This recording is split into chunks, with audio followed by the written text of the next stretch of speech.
Welcome to the second lecture relating to orientation for advanced legal documents preparation. Here we are back at home base. Actually, this is home base where we'll start as you go into the course. And now we're going to go back into modules, and we're going to look at module 1.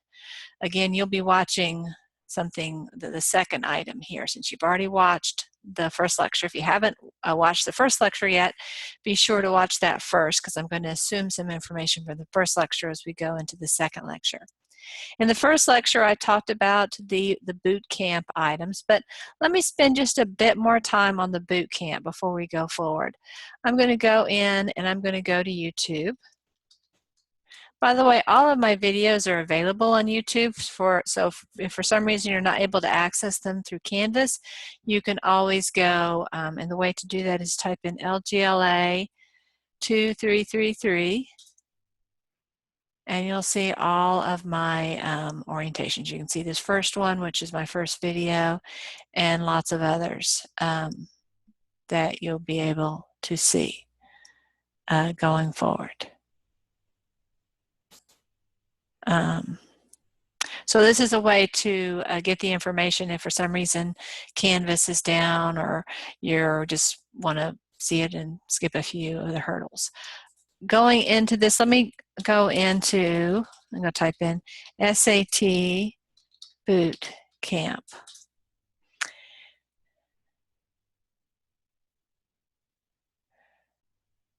We want grammar. Let me type in grammar. And you can see here they are all grouped together, so you can click on this and see all of the lectures. It will say that these videos are out of date. What they mean when they say that they're out of date is they mean that they don't comport with the requirements of the current SAT. And in these videos, you will the instructor will occasionally talk about, what you need to know for the SAT versus what you need to know for real life grammar. Obviously, I'm not prepping you for the SAT. It's wonderful if you're planning on taking the SAT. I'm sure it'd be helpful, but I'm focused on the grammar. So don't worry about the SAT stuff. And as a result, this really isn't out of date for our purposes. There's actually, I think, 31 videos. We're only going to cover about the first half.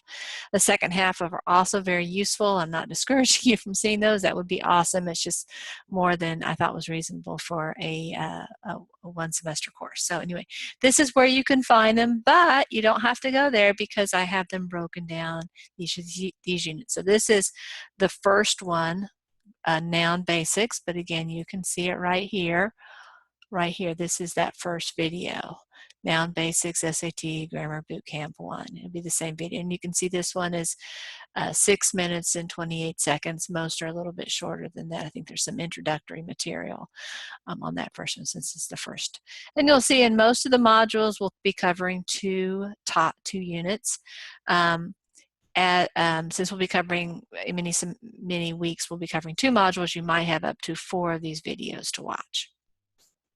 And again, in addition to this material, there will be some Aspen Handbook assigned readings. They aren't necessarily married up together, so this reading won't necessarily track with the noun stuff. They can be on the same topic or a different topic. We've already discussed the discussion board, and we've discussed the punctuation grammar proofreading assignment. Let me pause though and mention one more thing about that assignment that I may not have made absolutely clear. There's really kind of 2 aspects to the grammar proofreading assignment, and you can tell from the name the 2 aspects. It has to do with grammar, so it's a mechanism to test your understanding of some grammar concepts. And it's also a proofreading assignment. It's to test your ability to find proofreading errors.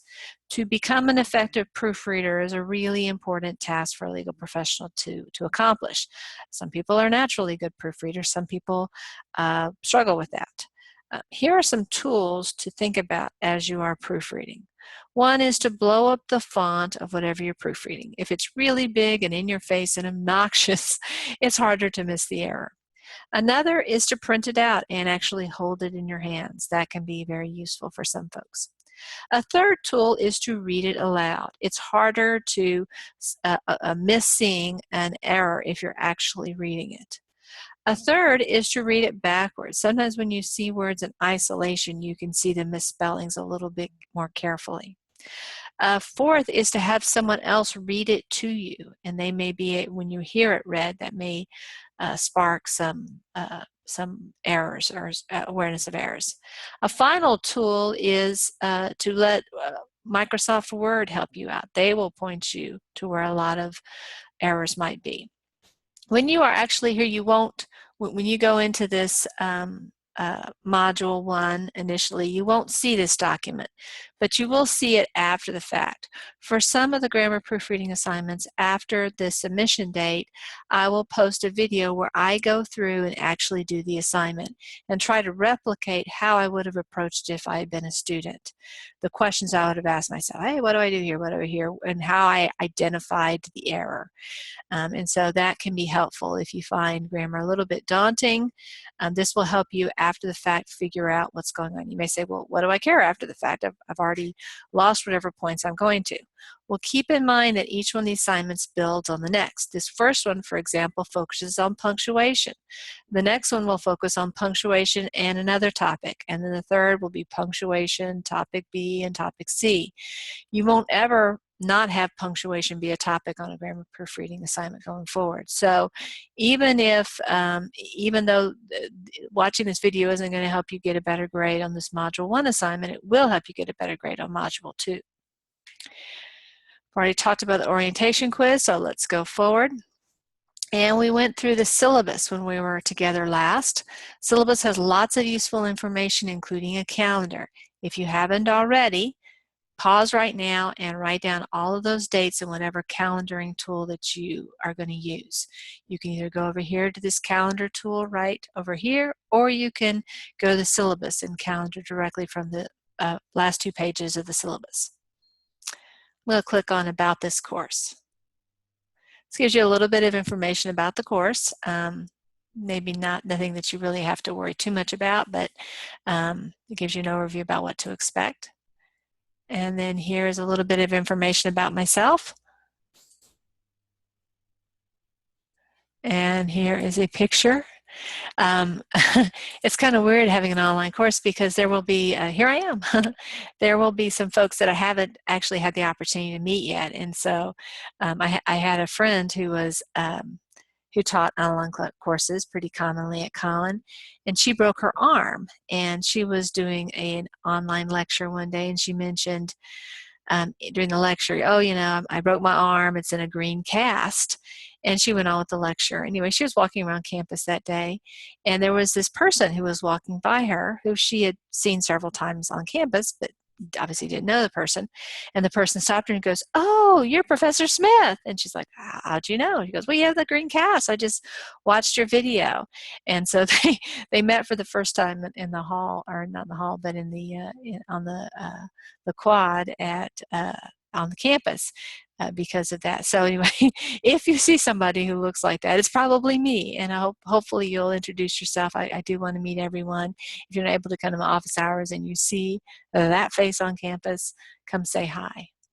Let me go back to the modules. So now we are done with, we're doing the videos right now. We've talked about the assigned materials here. We've talked about the assignments. We talked about the semester-specific information. Now I have a variety of tools that I hope that you will use throughout the semester. I'm going to pull this up so you can see some of these resources. Sometimes students forget about these. Don't be that student. So make a notation that when you reach an assignment, you're like, gosh, I don't remember how to do that, or what to do, or what's that supposed to look like. Obviously, the lecture is going to include good information. The module that you're working on may include good information, but this also includes lots of good information. So don't forget about these tools that we have up at the beginning in Module 1. Here's some general information about memo format.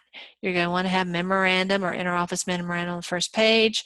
You'll want to use the tab key to justify the memo header content, such as to, tab. You don't want to hit the space bar. The only time really we're going to use the space bar in this course is the space between words. Any other time you're going to use the tab key. Anyway, this is some general information about how to do the memo format. I'm not going to go through each one, but this is useful for you to keep in mind if you forget how to do this. We'll be doing memos several different times in the semester, once early on and once later on, at least two times. And so that can be helpful to remember. Then here's some general information about legal formatting, how to space, how margins work, how paragraphs work, all of those things.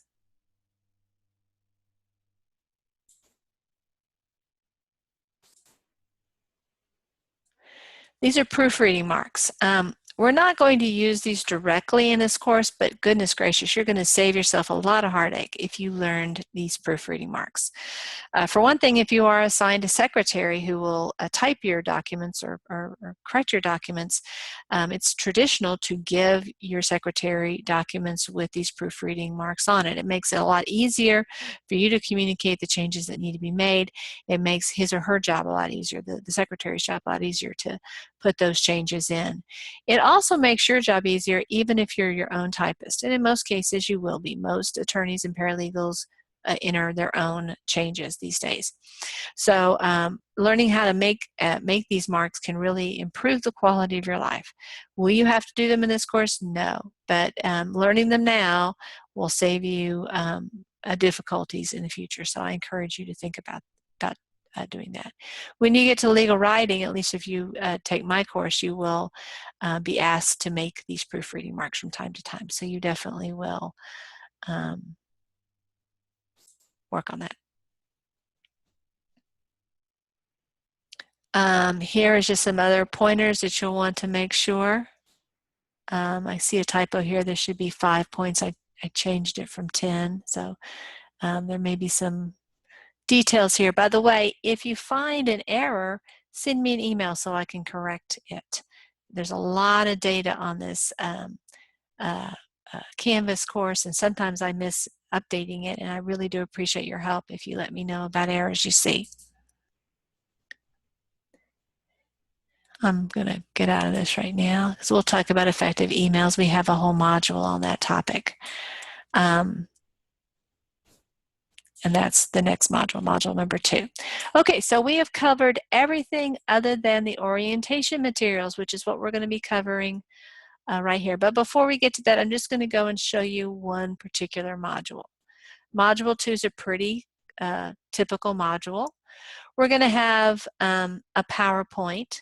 This PowerPoint I will cover in the lecture. So this is the pattern you'll see. There'll be the PowerPoint, which is covered in the lecture. And then there will be some reading, and typically it'll begin by assigned reading. Sometimes these readings will conflict with something I say in the lecture. Always follow the lecture, don't follow the assigned readings. So please write that down. I know you're keeping a list of important things to keep in mind. It's just not possible to find readings that completely agree with the style guide that we're using in this particular course. And so these are good resources, but they're not perfect. Always when you're submitting something, follow the guidance that I give you in the lectures. And then there's an assigned reading, and you can see even our Aspen Handbook lets us down. Sorry about this, but don't use best for an email closing. Again, I recommend using very truly yours, comma, but you can also use sincerely, comma, and I also think regards, comma, works. And you can see we have another assigned reading for, or not reading, but viewing of a grammar boot camp. So you can see these are the things that you kind of consume. You read, or you watch, or you hear. And then we have 3 assignments. The first one really isn't an assignment, especially if you haven't taken a course online or you haven't worked with submitting something through Canvas before. It can be a little bit daunting. I'm not sure what button to hit or how that works. And so I do give a practice assignment. And this one, well, you'll actually submit this before the first true assignment is due. So that way, when you try to submit this and you're not successful, you have some time to figure out what's going on. Very few people have difficulty submitting things through Canvas. It's a pretty easy tool. But every now and again, someone will. And sometimes the problem is how their computer is configured. And so you might find, hey, you know what? I can submit, but I can't submit from my computer. Well, that's good to know. Better than to find that out at 11:50 p.m. on Sunday night and you have 10 minutes to find another computer. Not not going to happen. So here we go. I'm going to click in and just show you how to submit an assignment. So we click on this link. And obviously, if it were a real assignment, you'd have all kinds of information about this.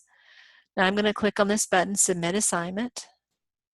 I'm going to choose the file. I know it has to be, let me just refresh here.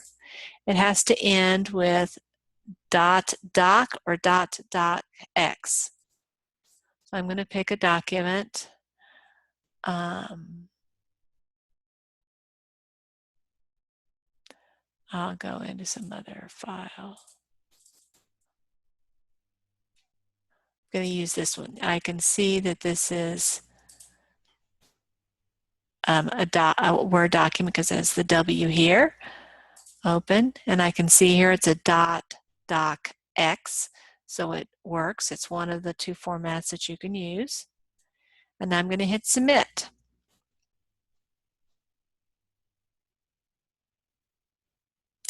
And I have turned it in successfully. I can go over here and look and make sure, hey, is that the one I wanted to turn in? If I look at the name, you can see the name of it is Information About the Final Exam, LGLA 1307, Spring 2017. Oh, wait a second. That's not what I wanted to turn in. Well, what I can do is I can resubmit an assignment. I can click here and try something else. I want to go into what I wanted to submit was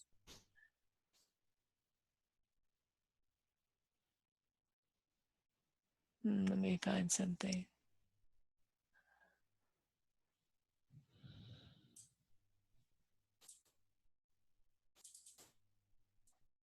Here, I want to submit this. So I click on it here, and now I have, this is a .doc, which is fine. If I hit submit here, this is going to go away. So this isn't a way to submit two documents. This is a way to replace what I've already submitted. So you can see right now this is information about the final exam. I'm going to hit submit documents. And now I have a completely different document. Now, in this course, there will be times where you'll be submitting two documents. So let me show you how you do that. So I want to submit two documents this time. So I'm going to pick this document. So assignment 12-1 sample contract. And now I'm going to hit add another file. And I'm going to submit calendar cleaners. It's also, this is a .docx. I have two files. When I hit submit, this is going to go away. Now I have two documents. Now if you dealt with Blackboard, you know that it was difficult to unsubmit a document. So if you accidentally posted the wrong document, or let's say you did a pretty good job, but you didn't really feel like you were finished with it. Well, you didn't want to submit it until you really had a finished document. That's not true for Canvas. You can switch things in and out all day long if you want to. So if you have something pretty good, but not finished, go ahead and submit it, and then just keep on working on it. And then when you get it done the way you want, just resubmit, which will erase what you've already submitted. So there's no reason to ever not have a submission. Even if you're only able to do 10% of the assignment, might as well get a few points than no points at all. So that's how you submit. Let's say, I'm not sure if this is the right document. Well, just click on it, and it will open up, and you'll be able to see what the document is.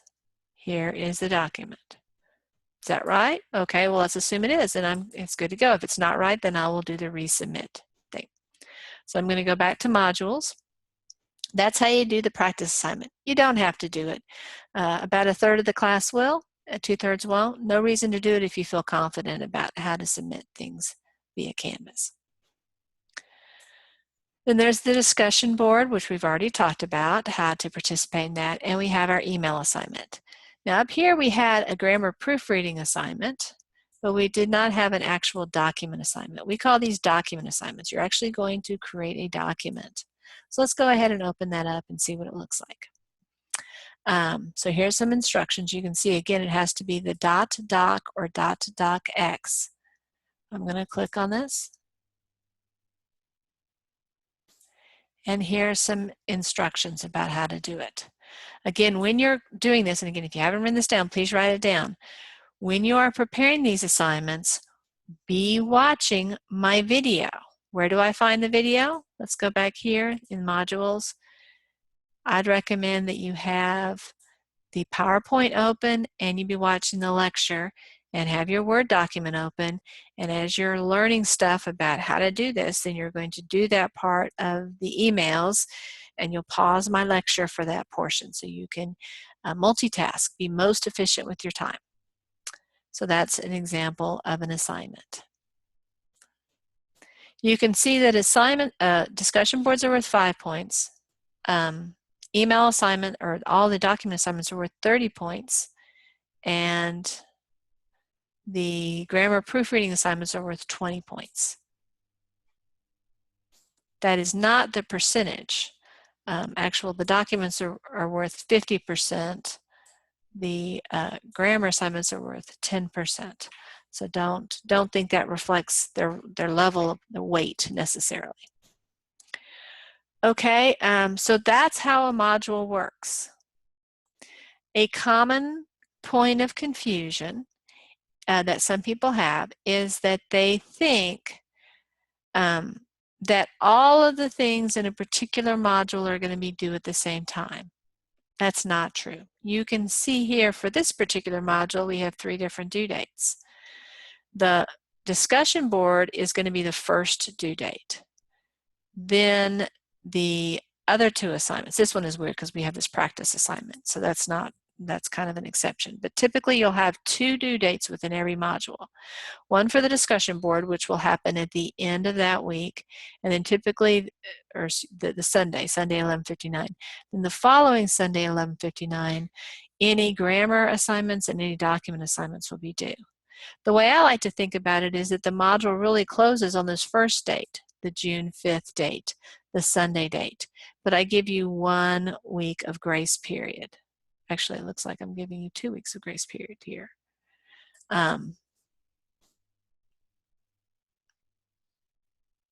So let me see if that's, yeah, I guess it is. Okay, I'm giving you 2 weeks of grace period. But that won't be true. It looks like going forward we'll be back to, I'm not sure if those dates are right. I might have to go back and look at those dates, but as your calendar, I'll have them all squared away before we do, but before the first day of the class. So when the dates are there, those will be solid dates. But don't assume, well, because the email assignment is due on June 18th, that the discussion board is going to be open until then. This is always going to close first. My recommendation is to treat the deadline for everything in the module to be the discussion board deadline. And then if you need an extra week or so, or if something happens, you have that extra week built in. If you create a fake deadline that's several days in front of the real deadline, you don't have to worry about being super close to that deadline or worrying about having a late assignment. Okay, so that's how a module works, and you'll see all the modules pretty much work the same way. They're going to be about the same number of things. For example, here we have some videos, we have a statute, we have information about how to make a document about how to make FOIA requests in Texas. We have the SAT Grammar Bootcamp. We have 3 assignments. And you can see here they have the due dates. So these are just some things as you're going through, you'll want to calendar them and make sure you're familiar with them. Module 6 is different than other modules. While it counts as a document assignment, it actually is a grammar assignment. It is by far our hardest module. There's lots and lots of stuff to cover here.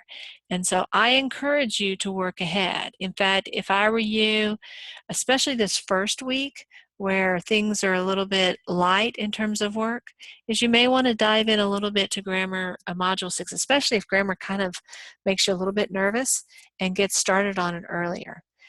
study after study indicates that if you have, let's say you have 10 hours to prepare for this module, it's much better to spend 2 hours over 5 weeks than to spend 10 hours over 5 days. You're going to learn more, you're going to retain more, it's going to be more effective way of studying. My goal is to have you study not more, but smarter. And so budgeting your time so you're exposed to this material over several weeks is going to help you a lot. Part of the reason that works, by the way, is that when you sleep, you consolidate the information, you organize it into your brain. So the more sleeps you have as you are getting this material and learning more material, the more organized that part of your brain is going to be to retrieve this information and to use this information. So I encourage you, in fact, I would start this week diving into some of these topics.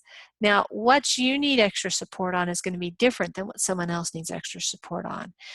So you might find, boy, it's the commas that really throw you, or it might be the pronouns that really throw you. As a result, I give a lot of resources on the topics, but I don't assign a lot of stuff because it doesn't make sense. If you've got pronouns down, it doesn't make sense for you to spend a lot of time doing pronoun assignments. But if you don't, if let's say pronouns kind of throw you, click on this and you'll find some tools that you may find of value here. Oops, sorry, let me go back.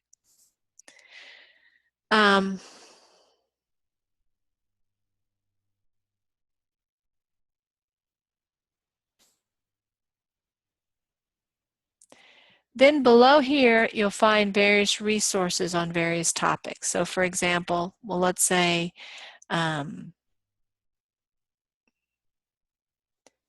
you are struggling, well, that's not the one I meant, I'm sorry. Let's say you are struggling on commas. Commas throw you. Well, here are lots of different tools on commas.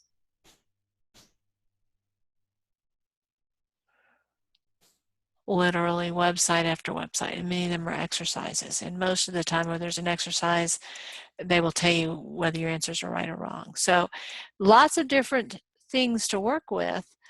Don't feel that, if you just watch the videos, well, that's all I have to work with. There isn't enough time, honestly, for you to do all of these resources. So you need to pick and choose. You won't run out of resources to use. You'll run out of time before you get to that point. So be smart. Focus on the ones that you need the most support in, that you think are helping you the most, so that you can be prepared. These are optional, but they're highly recommended. As I said before, the grammar is the most challenging part of the material. It's covered fairly heavily in both the midterm and the final. That's where people lose points, is the grammar. And so attention to that is going to help you on the grammar proofreading assignments. It's going to help you on Module 6 assignment. And it's going to help you on the midterm and the final. And so spending time on it can be really smart. Some people learn this stuff better by a one-on-one experience where we can talk through things and you can ask questions in real time. So feel free to come see me during my office hours. I have those posted on the syllabus, and I look forward to seeing you so we can go over those things. Don't be shy. I am delighted to help you with this material, and so please come. So that's a little bit different module we have here, Module 6. Wanted to bring that to your attention. We also have a module for the midterm. For that particular module, really all you're doing is taking the midterm and doing a couple of other things. So it's light in terms of the work that you have otherwise. So now we're going to go back and we're going to go through our orientation tools. I'm going to start by talking about the Collin College Paralegal Association. This is a group that we have that is, let me just go ahead and go into our group. So I go into linkedin.com. If you haven't established your LinkedIn account, please do so, not to benefit me, but to benefit you. Let's go into, so now let's assume that you're already a member. Collin College Paralegal Association is going to show up here. If you're already a member, you will come in and you will see the website. If you aren't a member, it will ask you if you want to join. And if you ask to join, then I will have the opportunity to, let me just see here. What I will do, you will not do this. I will click in and I will be able to see who's requested membership. Okay, no one is currently requested, but if there was, I'd be able to approve them at this point. Okay. For the most part, what I do is I list job opportunities. Sometimes I have 5 and 6 in a week. Sometimes a week or two will go by and I don't have opportunities. This is where I list them. And so if you are interested in getting a legal job, this is the place to go. I recommend that you go to this website if you're looking for a job every day. It should not be your only tool that you're using to find a job, but it makes good sense for you to use this tool. Sometimes I send blast emails with job leads to people who are members of our group. I can only send one of those once a week though, so I usually end up posting them. It depends upon whether you will get a notice from LinkedIn or not, will depend upon how you've set up your LinkedIn account. So I don't know whether you'll get an email every time I send out a posting or whether you'll get one once a week or whether you'll never get one. You'll eventually see what the pattern is that you've established and you might want to tweak that over time. But this is where jobs are listed. We have some additional resources that we are getting. A gentleman by the name of John Hines is going to be the career coach for paralegal going forward.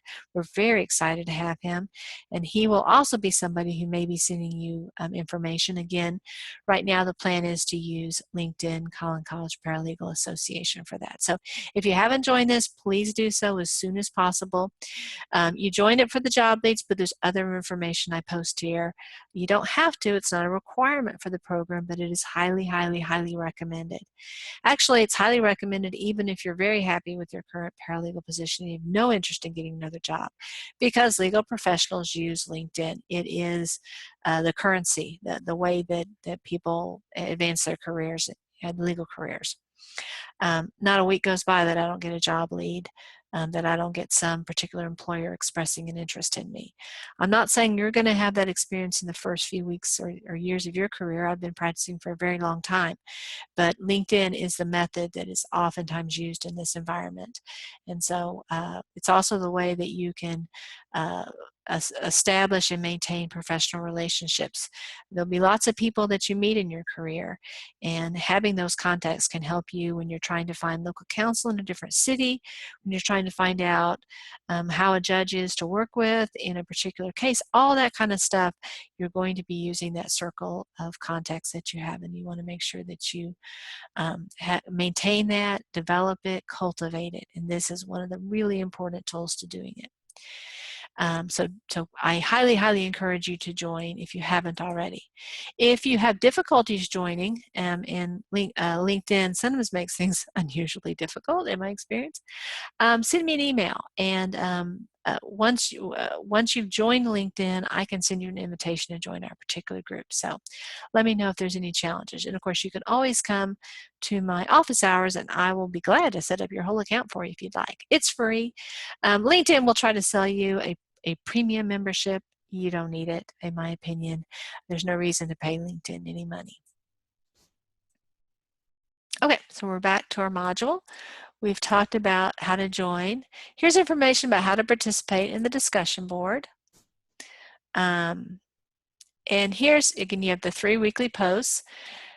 You need to submit your substantive post by noon on Saturday. That is important. The reason I have that policy is to give everyone adequate time to respond. In past semesters, I sometimes had everybody in the class start responding at 6 p.m. on Sunday night. Well, since people have to also do 2 reply posts, if there aren't any substantive posts to reply to until late on Sunday, that really limits people's ability to reply. So I encourage you to post your first post well before noon on Saturday, but I don't accept substantive posts after noon on Saturday. So be sure to follow that. So even though the discussion board will remain open until 11:59 on Sunday, and it will allow you to make your substantive post, I'm not going to be counting it for a grade at that point. although you will still get credit for reply posts that you make. So you don't get as much credit for those as you do your main post. Okay, then here's instructions for the grammar proofreading assignments. There's also some, so here's a little video. There's also, associated with each grammar proofreading assignment, I do have some instructions there as well. And there's instructions how to forward your Cougar Mail email address to some other email that you use. If you're like me, you've got multiple email accounts, and it's sometimes hard to manage them all. And I know many of y'all have very busy professional and personal lives, and so having an extra email that you have to manage can be a real drag. I'm going to be sending a ton of emails in this course. You'll probably be getting several a week from me, sometimes several a day from me. And so you really need, and there'll be emails that you need to do stuff about. Certainly you won't want a whole week to go by and not having looked at the emails that I send. So with that in mind, you're going to want to be able to see these quickly. But I certainly get that you may not want to deal with Cougar Mail. That's fine. You can forward your Cougar Mail to your quote-unquote real email address. What will happen is the email will still be in your Cougar Mail, but it will also be sent to your personal or your professional email. You don't have to do this. I won't know whether you're doing it or not, but that can be a useful tool. While you're welcome to do this, when you are emailing me, you do need to use your Cougar Mail email address. And again, you're not going to use this tool over here. Don't use this. Send emails to me through your Cougar Mail to cgroover@collin.edu. Okay, so now we're going to go and look at the PowerPoint for the course.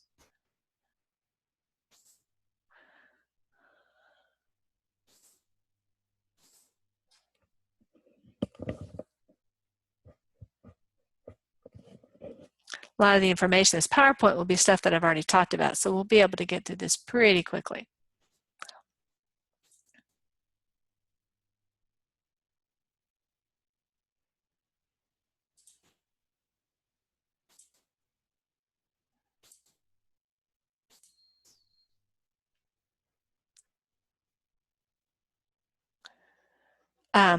Here we go. Let me get started here.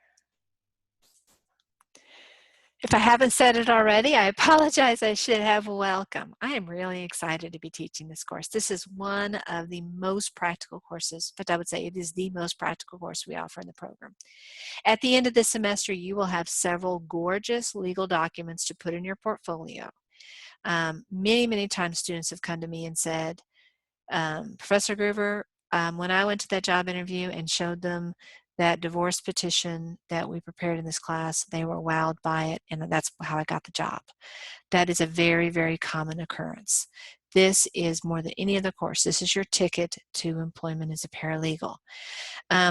When you submit a document, I'm going to give you comments, and then you're going to, well, it won't be for a grade in the course. I don't allow a resubmission for a grade. You're going to incorporate the comments that I make and make an even more beautiful document, and that's what's going to go into your portfolio. And you are going to use those documents when you go to the job interview, and the future employer says, have you ever done a divorce petition before? In that moment, you pull out your portfolio and say, well, yes, and here is a copy of the divorce petition for your record so that you can look it over. And they are going to be wowed by the quality and professionalism of your documents. So this really is a path to employment. If you want to blow off other courses, I hope you don't, but don't blow this one off. This one is money in your back pocket. This is the course that can be the difference between you getting the job and you not getting the job. So very excited to be here, very committed to giving you as much value as you can in terms of learning all the tricks of the trade, so to speak. Remember, as you're watching this video, that there will be that orientation quiz, so take careful notes so that you will be able to answer those questions. Here I am again. I'm Cynthia Groover.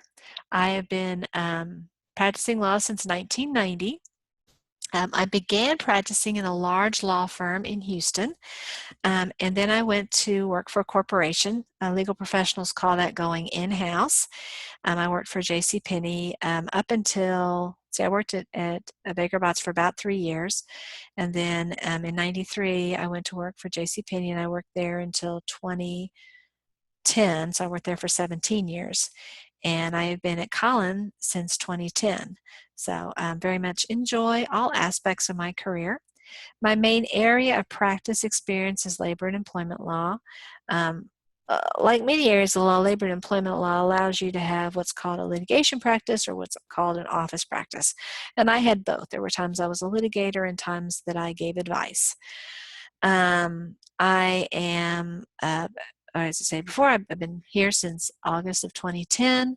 I'm the discipline lead for legal studies, which includes the paralegal program, and looking forward to being here for the summer. This is where my office is located. I won't have any office hours in this actual office, but if we were to meet outside my normal office hours, we'd probably be meeting in this location. I love to give support in terms of course material, obviously, and this course is by far the most common course for me to have students come in office hours because well, I guess because it's an online course, so we're not meeting face-to-face as much, but also there's just a lot of tricks and things that people have questions about that lends themselves to a short drop-in to answer the questions. Another thing I give a lot of support to is resume help. I will help you make a gorgeous resume. A resume is so important. I really can't emphasize enough, so important to getting legal professional positions. Because what we do as legal professionals is we don't produce cars or widgets or airplanes or books. We produce ideas, we produce words. That is the product that we're selling. So our resume is our opportunity to show we know what to do with words. And so it's really important that it be well written and that it be gorgeous and that it be typo free. And I am delighted to help you through that process. Don't feel embarrassed because you don't have experience or you don't have a gorgeous resume now. That's why you come to me. Most people who come to me don't have any legal experience, and in most cases I'm able to give lots of suggestions as to how to make your resume better. It's completely not intimidating.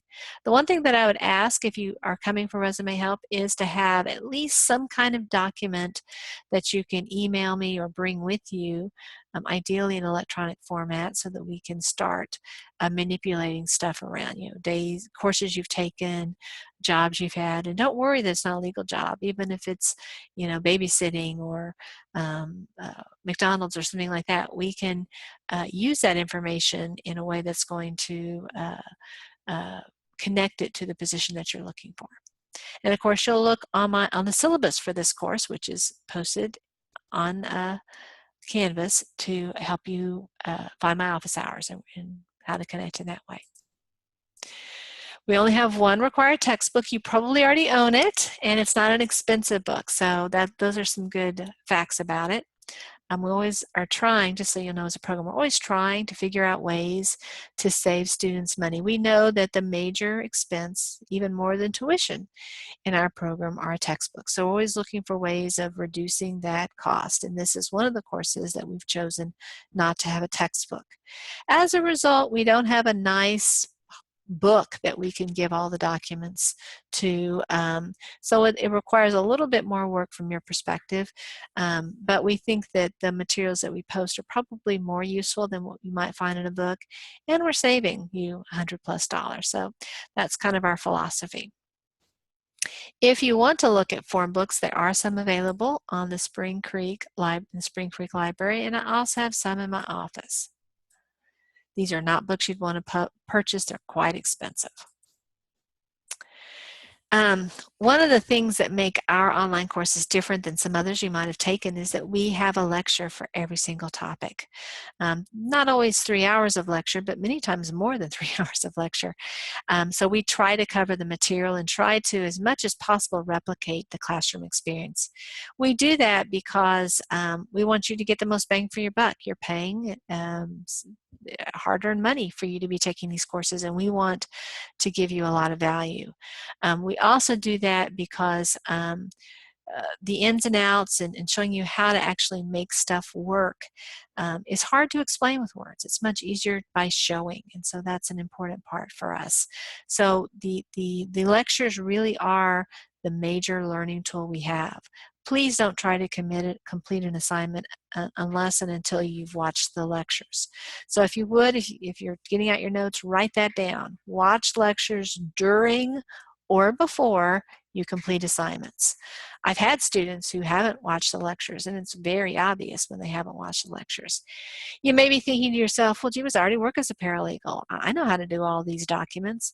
You very likely do them, and you might do them in a very professional way. But we have very specific ways that we want you to complete these documents. So it's not, did you complete a document in an acceptable way? That's not what I'm going to grade you on. What I'm going to grade you on is, did you follow my instructions? And my instructions might be very different than your supervising attorney's instructions. That doesn't make him or her wrong or him or her right. It just means a difference. One of the things that you'll discover as a paralegal is that every single attorney has a different way of doing things. And you will want to be flexible. And that attorney wants me to use this font, that attorney wants me to use that font, that attorney likes margins like this attorney likes margins like that. You'll want to customize how you approach documents to that particular attorney's preferences. And for this course, you're going to be following my preferences. You may say, well, how did you come up with your preferences? For the most part, I tried to pick very mainstream yet conservative expectations. What I wanted to do is give you a pattern, a style of preparing documents that no one is going to find obviously wrong, that everyone will look at and go, that looks good. Now, that doesn't mean that the attorney you're working for won't say, that looks good, but I like to do it this way. Or that looks good, but we prefer this a little bit different. So I'm trying to present something that is generally very well accepted and is on the conservative side. But that doesn't make other things wrong. So if you're doing it one way in your professional life, keep on doing it the way your supervising attorney wants you to do it. But for this class, watch the video and make sure you're following the instructions that we talk about. Explore Canvas. Spend, I'd say, at least 30 minutes going through, clicking on things, seeing if things work. Another thing, too, that's important is the week or so before an assignment is due, even if you're not able to work on it early, is make sure to click on everything and read enough to make sure, hey, everything I need is there. I recently had a student who contacted me on Saturday saying that she couldn't get a particular document. She was right. For some reason, when it was copied over from the previous semester, Canvas somehow just dropped the document. I'm not quite sure what happened. But she was absolutely right that it wasn't there and it should have been there. At that point, though, I wasn't able to add the document because many students had already submitted it. I don't know why they didn't send me a note saying, hey, Groover, where's that document? But they didn't. And since they had already submitted it, it wouldn't be fair for me to change the rules within the last 24 or so hours that remained before the assignment was due, because many of those students might not be back to see that I added that document. So I would say at least a week before, go through, even if you're not going to do the assignment, make sure everything is where it should be. And if you have any questions, make sure you reach out to me so we can schedule a time to meet. Make sure all the links are active. Every now and again, a website will go away, and I can't necessarily predict when that's going to happen. So that's a helpful hint. I think the biggest source of frustration that students have is that they don't always pay careful attention to orientation material. And I know there's a lot of it, and especially if you're taking more than one course, it can be very confusing. They forget that I don't accept late homework. They forget that the due date for the discussion board isn't the same as the due date for the assignments. They forget where to find this, or or whatever the particular thing might be. If you take careful notes here, you will save yourself time later on. You will save yourself frustration and disappointment. So this is a good investment of your time.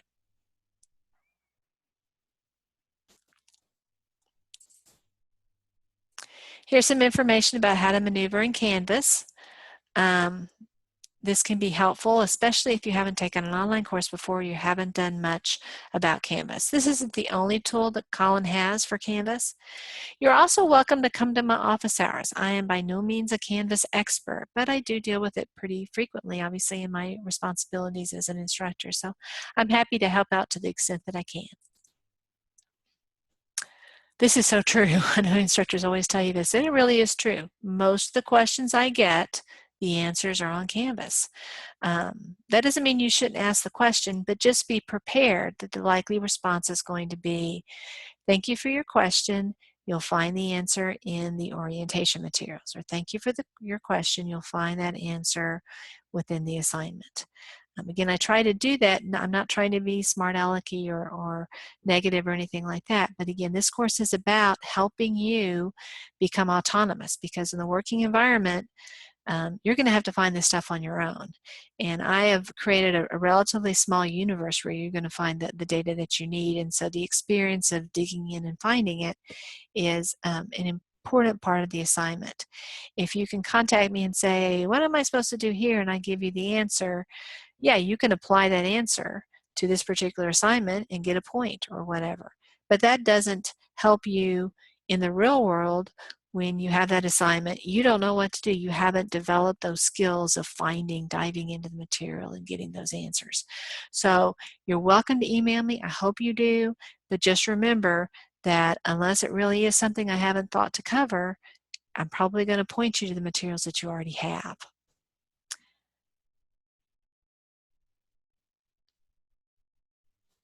Just going through this, make sure there's anything I haven't covered. I haven't talked about announcements yet. Let me just pause for that for a second.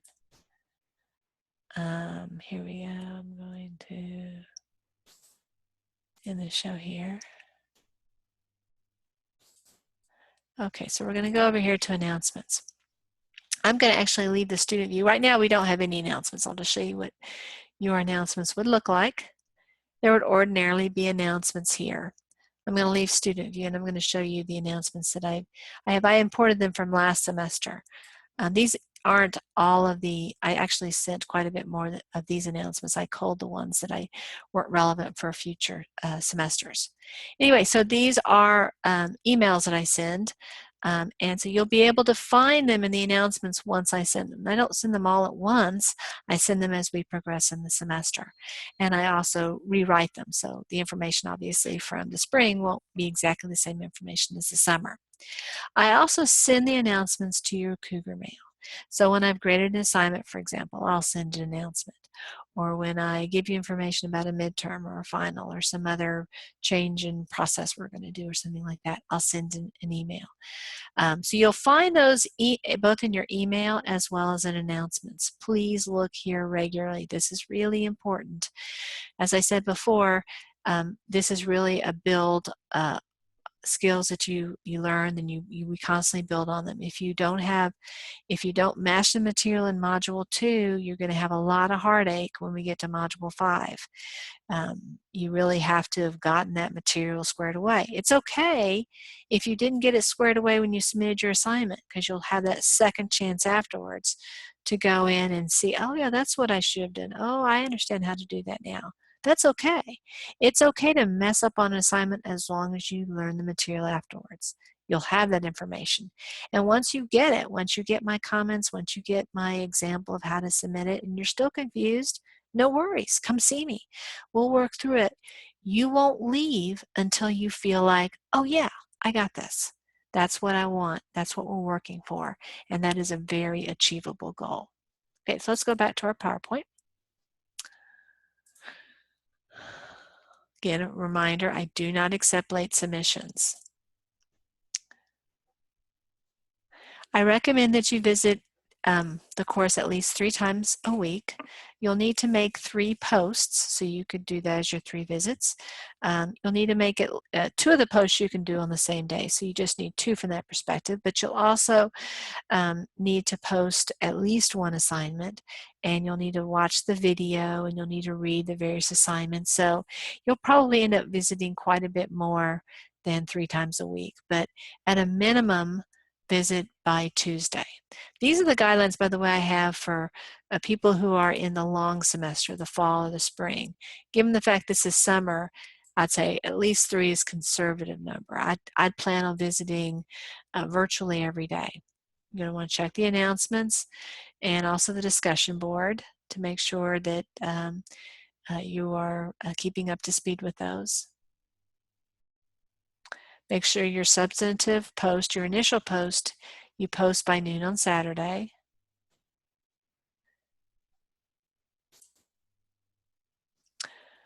Okay, we have our modules. This is where you're going to be spending most of your time.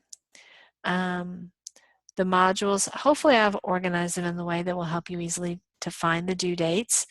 Again, you can also use the calendar feature and the syllabus feature to find all those dates. If you haven't done so already, pause me now and write down all those due dates and in whatever the calendaring tool that you want to do. I don't accept late homework assignments. There's just virtually no exceptions unless there's a system-wide problem that's over an extended period of time. If it's a system-wide program and it's just Sunday night, my response is going to be, why'd you wait till Sunday night? You ought not be posting anything on Sunday night. That's your fallback if 50 other things have gone wrong. You know, realistically, if you're posting after 6 p.m. on Sunday, boy, you know, hopefully you haven't been in a car accident and you haven't had crisis after crisis after crisis, but that's what it suggests to me, because that's not the time to be submitting an assignment except when everything else has gone awry. So I'm not very persuaded when, you know, Canvas is out for a few hours that requires you to have additional time. I don't remind about deadlines. Again, courts don't even tell you deadlines. They require that you find the rule and do the calculation yourself. I post them, and I post them both on Canvas and in the syllabus, but I'm not going to send you notes saying, hey, you know what, this assignment is due tomorrow, that assignment is due in 3 days. I just don't do that. So again, because we're working on developing those skills. So don't be waiting for me to send that email. Let's look at the sample documents folder. So I'm going to leave here for a second. We go into modules. Actually, we're going to go into settings, sorry. Actually, you won't go into settings, don't worry about that. This is something only I need to worry about. So this should look pretty much the way your your Canvas looks like when you go into, we're going to go into modules. And we're going to scroll down. You can see all of the modules all the way to module 15. And then right below module 15, you have sample documents. I had a student a few semesters ago who couldn't find sample documents. She was convinced that they weren't there. She came to my office and I said, oh, they're there. Okay, so I know there's a lot of stuff going on this website, but you need to trust it's there. If you can't find it, please come in and see me, but I'm not making up. Everything is here. Sample documents are going to be near the end. And I have several sample documents. I'll talk about it in a second. I also have some web links. I don't know that we're actually going to officially need to use any of these in this course, but they're tremendously useful as you're working on your skill set as a legal professional. Again, we have a LinkedIn place here. Here's information about the CLA exam if you're thinking about taking this. Here's a website to DAPA, the Dallas Area Paralegal Association. Very, very useful tools for you to be aware of. Here's some writing tools, some additional tools in addition to those that I list in Module 6. And various other resources that I encourage you to be aware of. In most of my classes, I have these same web links, and so if you've been in one of my other classes, you've probably seen these before. So here are some sample documents. One thing to keep in mind with sample documents, and I covered this before, but again, if you haven't already flagged this in your notes, please flag this. The sample documents usually will not be the perfect sample.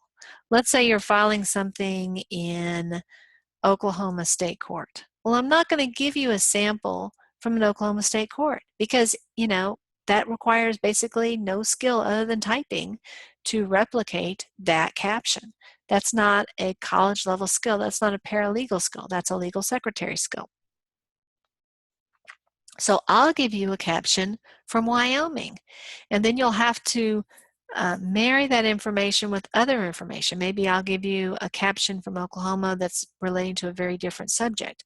And so you'll have to take part from a sample document, part from another sample document, and figure out what you need to keep and what you don't need to keep. Again, the lecture is going to help a lot with that. But it won't be easy peasy stuff. They will intentionally throw you a curveball. Some people forget this, and then they assume, oh, well, this must be what I'm supposed to do. Otherwise, Groover wouldn't have posted this. But if they had remembered, wait a second, I'm supposed to be suspicious of these samples, they're going to be empowered to do a better job. So let's look at a couple of these. Here is a caption example. Sometimes they're going to be Word documents. This one is. Sometimes they'll be PDFs. So this is an example. I'm going to turn off the paragraph sign. This gives you some examples about how captions oftentimes look in various courts. Of course, as you're preparing them and copying them, you're going to want to turn this paragraph sign so you can see all the different features. You can see the tab, this arrow here, that's a tab button. They aren't hitting when I do a space button. That's what a space button is like. There's almost no use of space button except between words. So here's some examples about how to set up captions. This is how we do these in Texas. In other states, they'll look very, very different. Well, guess what? I'm not preparing you to practice in Nebraska. I'm sure if you were in Nebraska, you wouldn't care about learning how Texas documents look. So I care about you knowing these formats. If I give you a model from North Carolina and it looks different, are you going to use that? No, because you're going to want to take that same information and translate it into an appropriate caption for your particular jurisdiction that we're worried about, which is likely to be in Texas. We can go back to modules.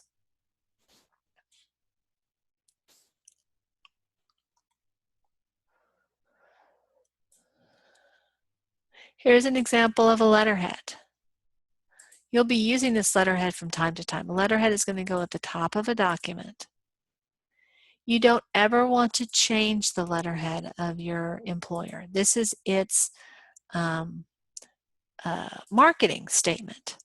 So you won't want to make the font bigger, or I think it'd be prettier if we did this way. You might be right, but again, that's not your job to do that. So you would work from here. I'm just going to put the date in here. We'll say it's January 4, 2018.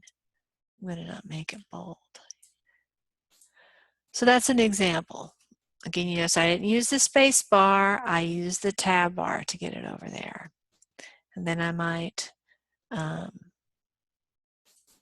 this. So now I'm going to write justify changes over here via UPS overnight delivery tracking number 1, 2, 3, 4, 5, 6. I might put that in italics. Then I might come here, switch over to left justify, Mr. John Smith, and go on and complete it. So you can see I didn't change anything here. Don't do it. Don't change the letterhead.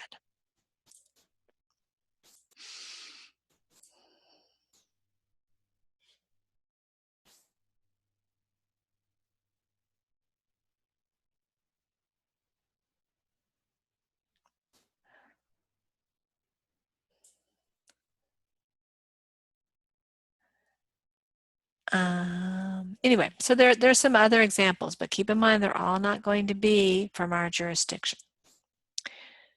I'm going to go back to the PowerPoint now.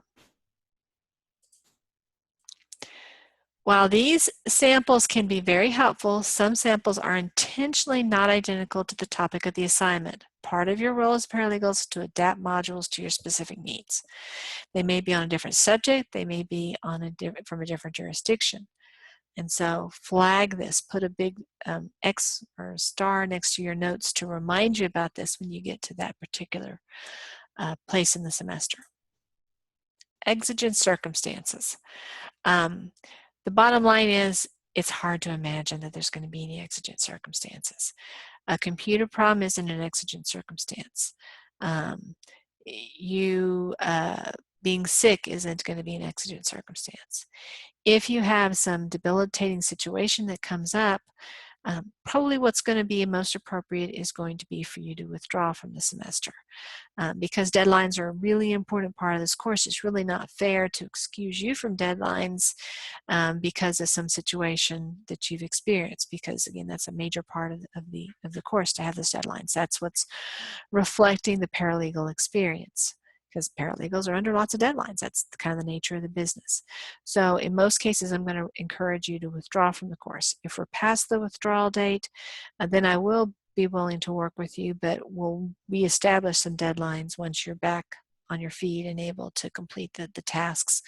We'll go back to having some pretty tight deadlines so that you can get everything in order. But the bottom line is deadlines are what they are. You need to plan for those crises. You need to have well, what's going to happen if my computer doesn't do that? Or what's going to happen if this happens? Have a plan B and a plan C. Please call me. Please contact me. I look forward to hearing from you. The phone actually isn't the best way this semester since I won't be in my office. Email is the best way to reach me, cgroover@collin.edu. I would love to hear from you. I hope to see you virtually or face-to-face over the course of the summer. We have a whole module about email communication, so I'm not going to spend a lot of time on that.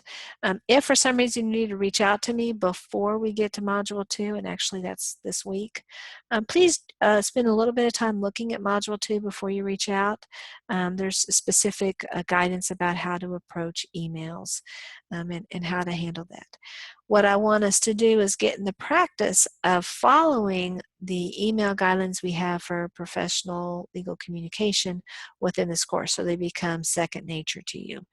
And you don't have to kind of switch between styles, because getting familiar with doing it one way can help you be consistent going forward. So I am going to ask that you follow those rules as we do emails.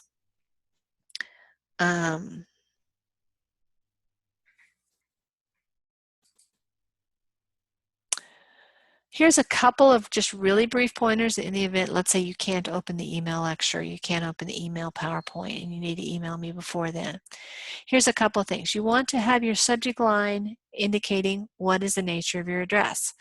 And really you want this to have two aspects. You want to say what your issue is, and you also want to give your course information. So you might put problem opening Module 2 link relating to XYZ, and then in parentheses put LGLA 2333.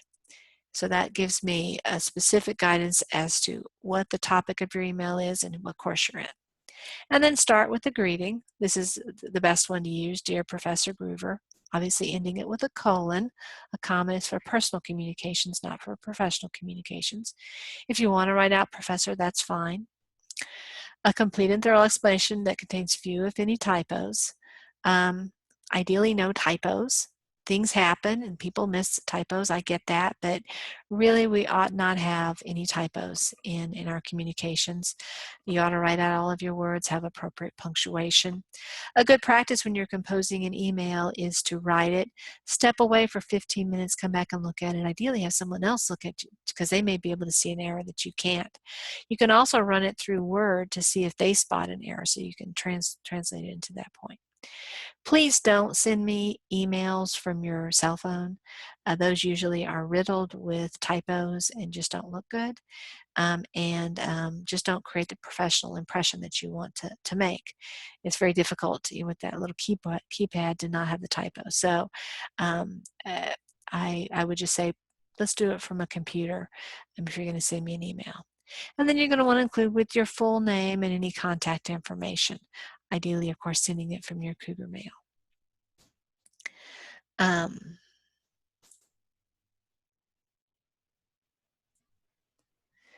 Obviously, discussion board is just for that, for discussion, not for personal communication. So be sure to email me or come by my office for support. Again, because of my office hours this summer, you may want to come by virtually.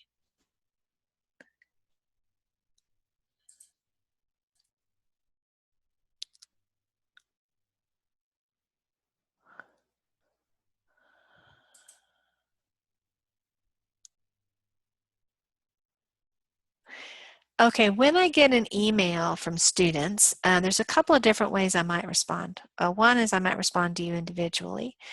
Alternatively, I might identify, hey, this question that Larry has is a question other students might have. And so what I might do is send out a response to the whole class. Maybe there's a broken link and Larry brings it to my attention. Well, then I will fix the link and then I'll send out a blast email. Hey, you know, in case you were having trouble with this link, I fixed it or whatever, or I've replaced it with a different link. So I might not respond individually to you. Another thing that I do is I post instructor pointers sometimes. So let's say you're having a problem knowing what font to use. I've covered that in the lecture, so I might send you an email saying, hey, why don't you go back and look at the lecture? I think you might have missed a portion. But I might also post an instructor pointer that for the whole class, hey, by the way, you know, and this usually happens when I get more than one email about something that suggests, hey, maybe multiple people are having this issue, and there may be other people who haven't brought it to my attention who are also having that issue. And so that can be a way that I communicate. So I might make an announcement, or I might post something in the instructor pointers section of the discussion board. Here's a breakdown of the points. We've already talked about that on the syllabus, so I'll keep on going. We have, as I said, weekly assignments. In fact, because it's a short semester, sometimes we'll have 2 assignments each week. Each assignment is worth 30 points. Traditionally, every error will result in a 10-point deduction. There will be lots of students over the course of the semester, at least a few, who will get 30s pretty routinely. There will be other students who get single digits. It's just depending upon your attention to detail. There's no intelligence involved in this. This is just a matter of tabbing where you're supposed to, indenting where you're supposed to, capitalizing when you're supposed to, just following those things. This is attention to detail. You can be really smart and do badly on these assignments. You can be a very ordinary intelligence and do really well on the assignments. It's kind of how much time you spend committed to working on it versus how much return you get.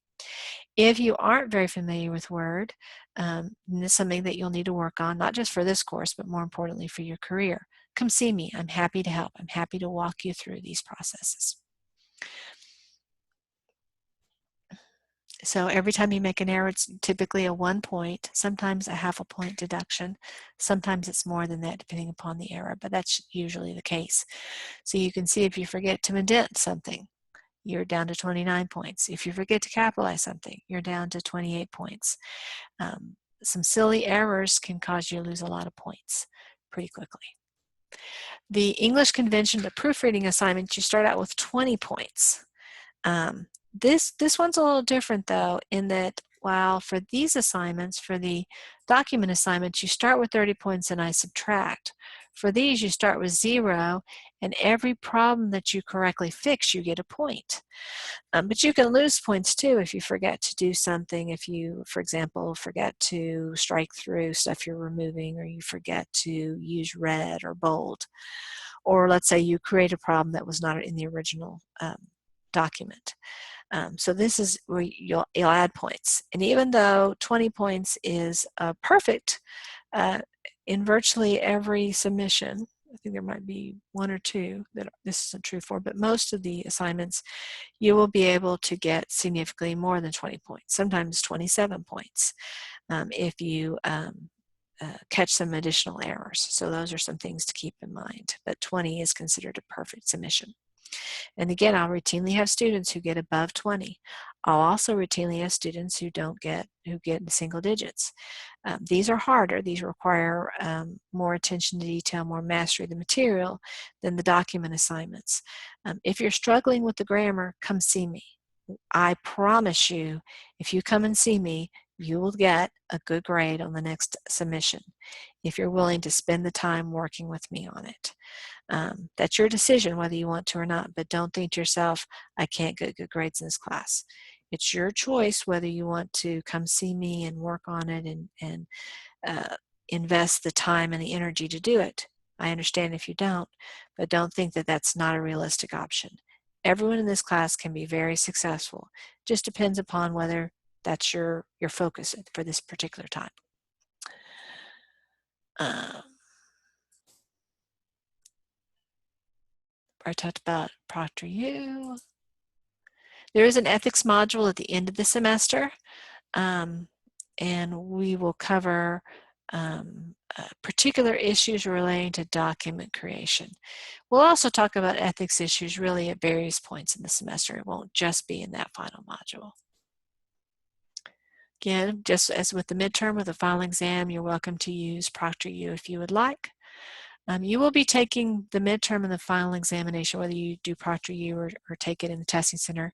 You will be doing it on a computer, but you can't do it from your home. You have to do it from a computer lab. That's for test integrity purposes. Obviously, class participation is a big deal. It's 5% of your grade. Please be consistent with it. Usually the first semester I get virtually 100% or virtually 100% participation. Especially over the summer, by the final weeks, I'm usually having half or less. That's just giving away points. I encourage you not to be one of those people who isn't posting regularly. Because it definitely can be the difference in grade level for sure.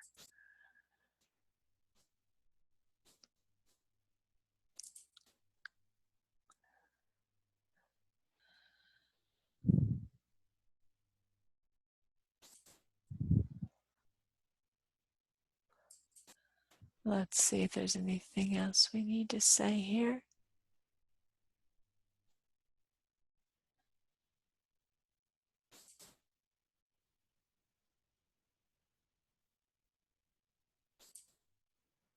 Okay, here's a few frequently asked questions. Will we have any face-to-face meetings? We won't in this class. It's completely online. Again, I will have my office hours, so we can meet every week if you would like. There are students who take advantage of that, but you certainly don't have to do that. Something is happening over the summer and you are going to need to be gone for some period of time. Awesome. Wonderful that you have something exciting happening. The secret is going to be working ahead. So that's why I post all the assignments from the very beginning. If you're going to be out of the loop for a week or so, absolutely you can work ahead. Everything you need is already posted. If you have to miss more than 1 week, you may want to consider taking this during a different semester. It's pretty hard over the summer to get everything done if you're missing more than a week, especially if it's during an early week because you have a relatively short period of time to get to that point, to get all this stuff done. That's your decision, of course, and certainly missing 1 or even 2 assignments isn't going to kill your grade, but you don't want to miss many, and so think about that. I'm not going to give you an extension for any of these activities, so a deadline extension, so just keep that in mind. I don't have a computer. I'm having some problem. Can I still take the case class? Absolutely. You don't need any computer. You can use the computer labs at Collin, and they have access to Microsoft Word, so that can be a very good solution to doing that. If you are going to watch the videos on a computer lab, you will need some type of earbuds or headphones because probably the person next computer doesn't want to hear my voice. And you'll have to remember to prepare all of your documents in the .doc or .x format. You'll get lots of feedback. And please review it. It won't be, you know, really touchy-feely stuff. It will be things like, you didn't indent here, you needed to indent there, you need to tab twice here. It's very kind of cut and dried stuff. Look at that feedback so that when you make your next submission, you won't have that same problem. If you're having difficulty interpreting my comments or understanding why it needs to be this way, or whatever the particular is, come to office hours. We can talk at great length about how to make those documents better. No one assignment. It's one thing I do in this class, and I do this in most of my classes. I have lots of different ways to get points. There's the discussion board, there are the grammar assignments, there are the document assignments, there's the midterm, there's the final exam. And in each one of those categories, you know, there's multiple documents that you're going to be submitting. So no one grade is going to cripple your professional development. You can miss a grade. In fact, I would say most students skip one discussion board or one document assignment or something like that. It probably won't even cause you to drop a letter grade. So don't panic over stuff like that. Life happens, I get that. Use it as a learning experience and move on. I've already discussed this next topic about different styles for different law offices. One thing I want to mention for students who do come to my office hours, awesome, wonderful. Thank you so much for doing that. As we get close to the end of the semester, or I guess when we get to about the midpoint, maybe a little bit beyond the midpoint, the level and the type of support that I give does change over time.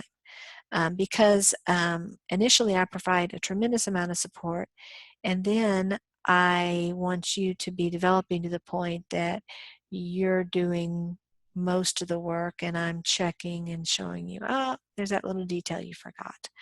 So it changes over time. Be aware that where we are in the semester is going to affect kind of how I support you.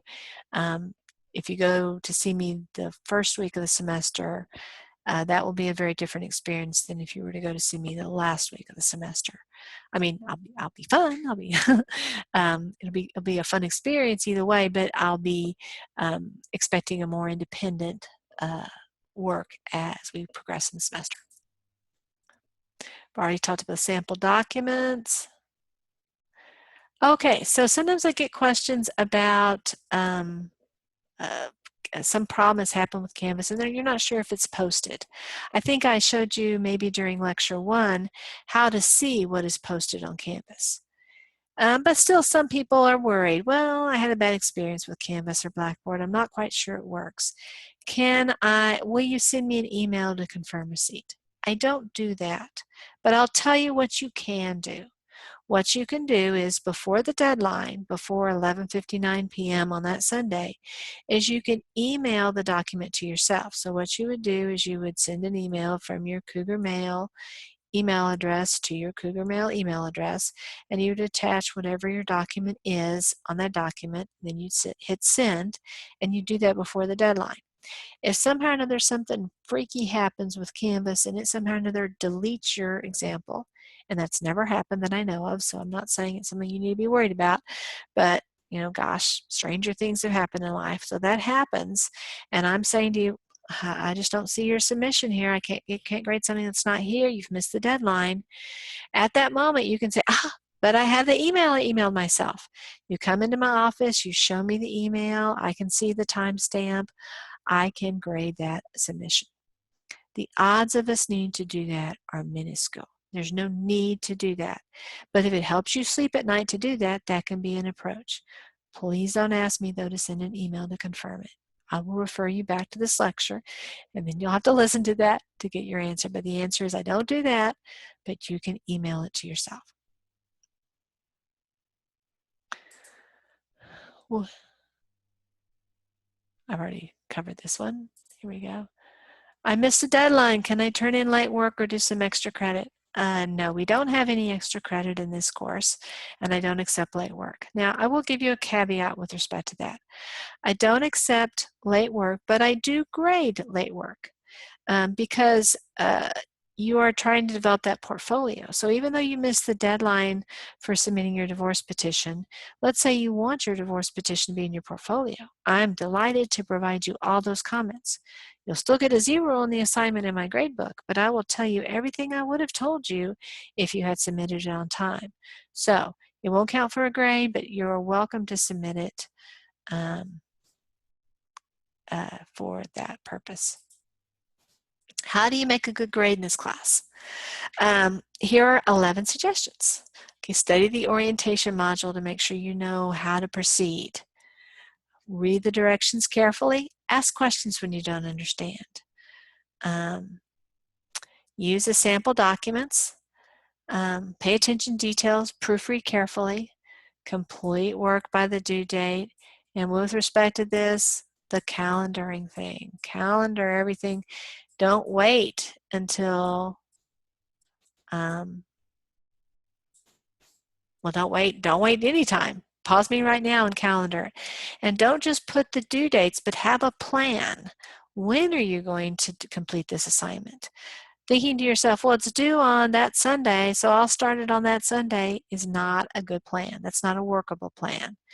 You need to plan to have, if it's due on Sunday, you ought to, at an absolute minimum, plan to have it absolutely completed before you go to bed on Saturday, which means you should have started it at least at the absolute minimum by that Friday. And ideally before then, because if you're starting it on Friday, there's probably not going to be an opportunity for you and I to meet. So think several days in advance and have a plan for when you're going to get all the pieces done. Remember to do your posts every week. Watch the lectures, and I have this down as number 9, but this is really important. Complete the grammar assignments and study the materials. This is going to be really important to success on Module 6, on the midterm and the final. And then, of course, come to me with questions where you need help. If you're lost, I will be your best friend. I will help you find your way in the course. I'm having a technical problem. What can I do? Well, there's several resources. You can come see me. I'm not a computer guru by any means. I'm not even a Canvas expert, but I do have some experience in the area. You can also go to the ELC. They are computer experts, and they have much more knowledge about computers and much more knowledge about Canvas than I have. They can also fix some things that I can't fix. They have more power, so to speak, under Canvas. So those are 2 paths, but sometimes, especially if you're solving something over the weekend, neither one of those are really going to work. So here are some other approaches. And what you might want to do is pause right now and write down these suggestions so you'll have them, because obviously if you're having trouble getting into Canvas, you won't be able to see this slide. So one idea is to try a different browser. It's recommended that you use Google Chrome or Firefox, but I will tell you that there are times that Internet Explorer is, I will try Internet Explorer. I mean, they will recommend Firefox or Google first, but Internet Explorer is sometimes a better tool for certain things. So don't assume that one tool is necessarily the go-to. You might use Firefox one day, and the next day Firefox isn't working. Well, try Google Chrome. Try a different computer, especially if your computer is older. And of course, consider visiting the Collin Computer Lab. Simply getting out of Cougar Web or out of Canvas and going back in can be an approach. Another is just ask a friend or classmate or family member, what am I doing wrong? What am I not seeing? Again, it's not unusual that I will have students who forgot to scroll in the assignment, that they see that little box where the assignment is, and they don't realize that they need to scroll down to see the rest of the assignment. I've had that happen several times. I've had other students not go down to the bottom of the modules to see all the sample documents or things along those lines. So it's a little embarrassing when you miss seeing the items, but better that you find it, even if it's a little embarrassing, than you not have access to that material. So these are just a couple of easy fixes. Every now and again, the problem will be me, your instructor, and I apologize when I cause problems. I will fix it as soon as I can, but I need someone to tell me about it. So please let me know. If it's me and I can fix it, I will. If it's not me, I'll let you know, hey, it doesn't seem to be at my end. And that way, that can can let you know you need to look elsewhere. Again, this is the cheat sheet. These are the pointers that you may want to follow in the event it's not me that's causing the problem. I hope you have a wonderful semester. I'm sure that we will. It's been a pleasure talking with you today. I'm going to end this slide here. Let me go forward. Again, don't be a stranger. I look forward to seeing you regularly over the course of the semester. Thanks for your attention and have a wonderful day.